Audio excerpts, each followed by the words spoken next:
Hush, little baby, don't say a word. Mama's gonna buy you a mockingbird. Number 1. I have to say, one of the things I hate the most is to have somebody walking behind me. Doesn't matter if it's a friend or a complete stranger, I don't like it.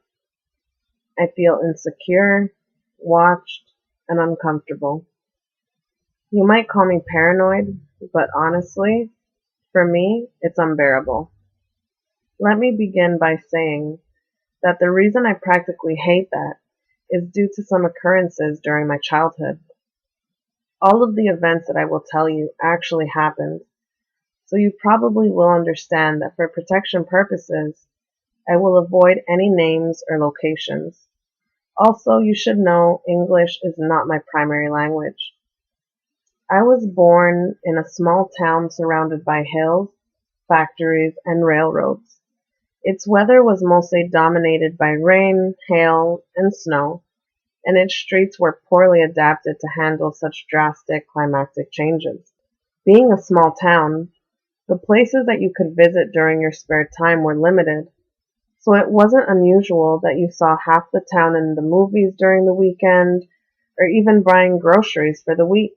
There weren't many schools to attend, careers to study, or places to work. You just knew that if you lived there, you would probably do the same things everybody else did. You've had the same friends you grew up with, and probably marry one of them. People there were very comfortable with this monotony. Extremely boring, if you ask me. I hated it there. I guess the only cool thing is that whenever we had snow, school got canceled, and me and my brothers went outside to make snow angels and snow fights. Well, it was in this old, forgotten, and non-pretty little town that my parents bought their first house. It was relatively large. Considering the continuous movement of trains, tractors, and traffic, chaos that was common every day, they were lucky enough to get a house away from all of that in a relaxed and familiar colony. It was originally a one-story house, which turned out to be perfect as there were only my parents and my two brothers. However, after I was born, space became an issue, so they decided to expand it and build a second floor. This is basically how the house was distributed. In the first floor was the dining room, the kitchen, one bedroom I shared with my older sister, a full bathroom, and a small hallway that led towards my older brother's room. On the second floor was a TV room, and at the end my parents' bedroom with their respective bathroom. There was a small balcony with metal railing at the foot of the stairs to go to the second floor. It was pretty cool, as you had a panoramic view of the TV room, and you didn't need to go all the way down the stairs to call someone. You could just do it from the balcony. It was poorly designed, I must say, as the ceiling was at such a high level that not even a 6'5" tall person could reach it. This abnormal height between the floor and ceiling caused everything to look darker than normal at night. Now that I think about it, it was a very strange house. I have good and bad memories during the 12 years I lived there. You could say we were a close but dysfunctional family. I got along well with my two older brothers, although it wasn't unusual that we had differences from time to time, as we were each 5 years apart. My parents, however, used to fight horribly almost daily, and unfortunately my brothers and I were the main witnesses. These fights normally ended with my dad breaking something and leaving the house furious, and my mom crying and cursing out loud in our presence. My mom used to get very irritable and suffered severe episodes of depression. She vented her frustration on us and exploded at the smallest detail by hitting us or saying things a child should not hear. After these episodes, she got full of remorse and promised us that it wouldn't happen again. It didn't matter how much we loved our parents, And the fact that we understood not everything could be perfect. We knew it would happen again. It was a vicious circle full of tension. You might be wondering, why do I tell you all of this? Well, I think it's important. I've heard some people say that a negative environment attracts negative things, but to be honest, I'm not sure if it applies in this case. Yes, my parents had trouble, but I always felt that these issues were intensified by whatever it was in that house. Trust me, it's not easy for me to recall all of these bad memories, but I really need to get it off of my chest.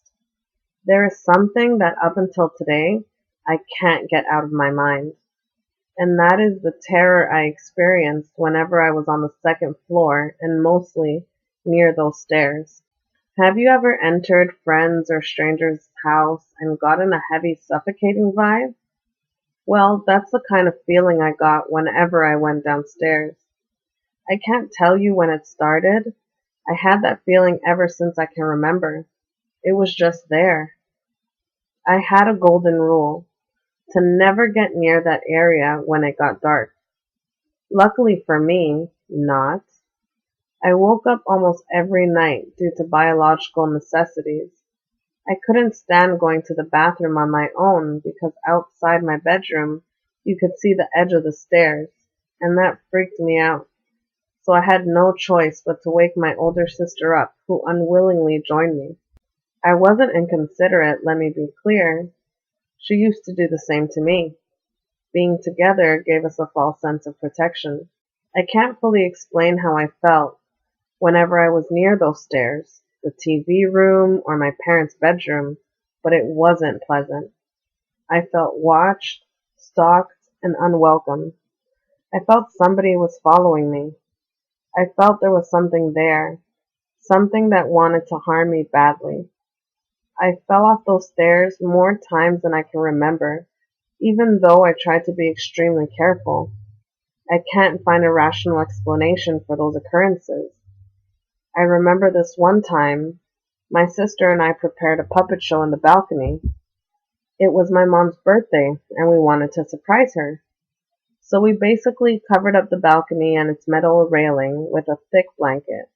We got two small plastic chairs and sat down while we extended our arms so you could only see the puppets from the other side.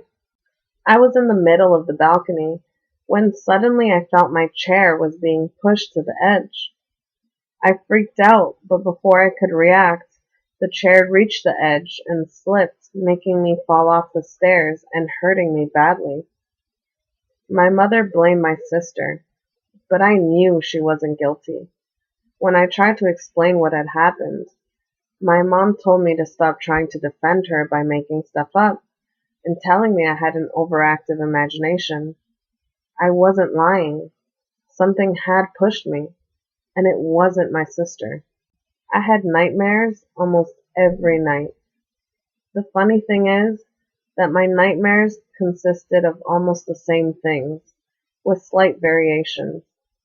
It always started with me waking up at night with an extreme thirst. When I headed to the kitchen for water, I stopped to watch a curious porcelain doll with dark hair and a white dress in the balcony. When I got close to her, I noticed one of her arms move and an evil glint in her eyes. At that moment, I realized that something was not right. Something was inside that doll, and whatever it was, it wanted me. Terror filled me over. I knew it was coming for me, and if I wanted to live, I had to run and reach my bedroom. Only then I would be safe. That's what I did. I ran desperately, but I couldn't run fast as my legs did not respond like they were supposed to. Some nights I reached my bedroom and I was safe. It couldn't touch me, but most times it reached me, dragged me downstairs, and tearing me into pieces. Every night I woke up drenched in sweat and full of tears. It was horrible. I wasn't the only one that felt something was wrong. My brother had a lot of problems sleeping, and he told us that night after he could hear someone playing the piano on the second floor. We didn't have a piano, and our house was far away from the rest, so we could not hear our neighbors, and let's be honest, that didn't make any sense. My sister could not stand being downstairs when it was dark either, and even less in my parents' bedroom. She claimed that she heard strange noises or had the light suddenly turn off by itself, and my mom, who was a religious in almost an extreme level, decided that the best thing to do was to find a priest so he could bless the house. And so he did. But that didn't stop it. Strangely, I remember we mentioned all of these things between us in a vague manner, but we never questioned it, why these things happened. We didn't like to talk much about it. In my case, I thought the less we spoke of the matter in its entirety, the better. I didn't like thinking about it and pretended everything was okay. But it was not. As time passed, my parents fought more constantly, and my nightmares grew worse. I remember vividly one dream in which my father was lost. We were desperately looking for him all over the house, and I thought I had lost the battle when I found a hidden long corridor in the closet of my parents' bedroom. Once followed, I would run into a dusty trunk. Opening it, I found a smaller box, and inside was my father, cut into pieces. Within me, I knew someone or something in that house had killed him, and it would come for us next. I remember I woke up crying and shaking and went directly to check on my dad, but he wasn't home. I went outside and I couldn't believe what I was seeing. His car was completely smashed. It turns out he had an accident from trying to leave the house, and he was in the hospital. Fortunately, there were no complications, and he was back with us the next day. Anyway, I think I'm losing track here. My point is, there was definitely something in that house. Something I can't quite explain. Something evil, and it was clear that it didn't want us there. There were so many things that happened in that house. Many of them scared the hell out of me. But among all of them, there was one particular event that marked me completely. I was around 10 years old. I woke up as usual, late at night, this time due to an extreme thirst. I wanted a glass of water, but I didn't want to go alone to the kitchen. So, as always, I turned to my sister to go along with me. This time, though, it was different. No matter how many times I tried, she did not wake up. She just ignored me. I was scared, but I couldn't stand the thirst. Besides, my throat was raspy. So I decided to go to the kitchen alone and made up my mind not to look to the balcony stair section when I got to my room. Believe me, I don't think I ever wanted to drink water that much. I took the biggest cup I could find, filled it all the way to the top, and drank it almost in a single gulp.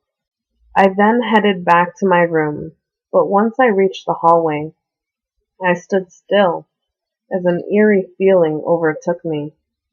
I could clearly feel someone watching me from behind. I remained still for a few seconds before turning around slowly to meet the balcony. Everything was dark, so I couldn't see very well, but I had the impression that someone was standing at the foot of the stairs. I was paralyzed, and I had to be hallucinating. But how could I? I was definitely wide awake, so I had to make sure. With all my willpower, I moved a little closer to the stairs. I turned pale. It was not my imagination. Somebody was standing there. I froze. I could not move. I started having problems breathing. It was a woman. Her skin was pale, grayish. She had long dark hair and had a long white dress. She looked like the doll of my nightmares. She was staring right at me. Her eyes were white in their entirety. She was sort of grinning. I could not believe, nor did I want to believe, what I was seeing. That moment for me seemed eternal. Before I could find out what to do, she contorted in a fast and horrible way. Her right arm went disjointed, and I heard her bones crack. As soon as this happened, I ran as fast as I could back to my bedroom, slammed the door, and took my hand to my chest as I felt my heart was about to explode. I started crying hysterically, made sure the door was closed, and got into my bed. I kept on looking at the door, fearing it would burst open, and thinking she was coming for me, but nothing happened, at least for a few minutes. I kept on staring towards the door when suddenly, to my horror, I heard the knob move and saw the door opening slowly. I couldn't stop crying, terrified, but I didn't dare to scream, move, or say a word. However, no woman entered, nobody accessed my room. I just waited, scared shitless, but nothing happened. I couldn't sleep all night. I wanted to, but I couldn't tell my mom. I knew what she would say, that I was making it up, that I had an overactive imagination. I couldn't tell my sister. I didn't want to scare her. She was afraid enough already. I wanted to, but I didn't tell anyone and kept it all to myself. I did not understand. I tried to deny that it ever happened, but I couldn't stop thinking about it. It became part of me, and it tormented me every night in my dreams. She came for me, she tortured me, and laughed at my suffering. A couple of months later, one of my cousins came for vacation. He spent the night on the couch down in the TV room. The next day, when we all woke up, we found him in the kitchen wandering. He was shaking, his face was pale, he had dark circles under his eyes. It was obvious he did not sleep. When we asked him what had happened and heard his reply, I felt like I was going to pass out. There was a woman standing on the stairs, was all he managed to say. After a while, when he was calmed, he described to us in full detail the same woman I saw months before. I knew then I wasn't losing my mind. She was real, but I never understood. We moved from that house and left the city a year later, not because of this, but due to my dad's job. Unfortunately, my brother did not. He spent 6 more for his university and settled down with his girlfriend. He lived there until he couldn't stand it anymore. He moved in with us after that and told me he was afraid of it. He did not want to go back to it. He told me he saw horrible things, and whenever I asked him what those were, he went mute. I never knew what he meant.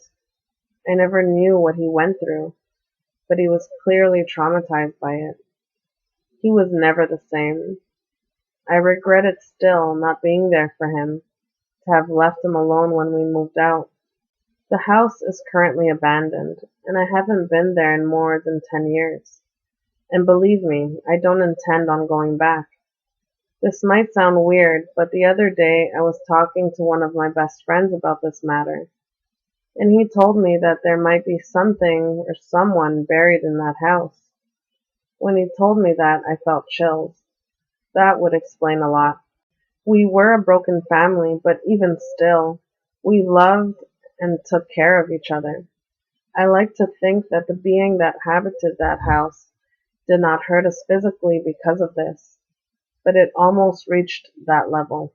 Up until today, sometimes I still ask myself, who was that woman? And what did she want? Why was she tormenting us? I don't think I'll ever have the answer, and I don't really want to know. Thank you for watching, everybody. I hope you enjoyed this video tonight. Make sure to like, comment, and subscribe. And remember, Be dreadful of things that happen in the night.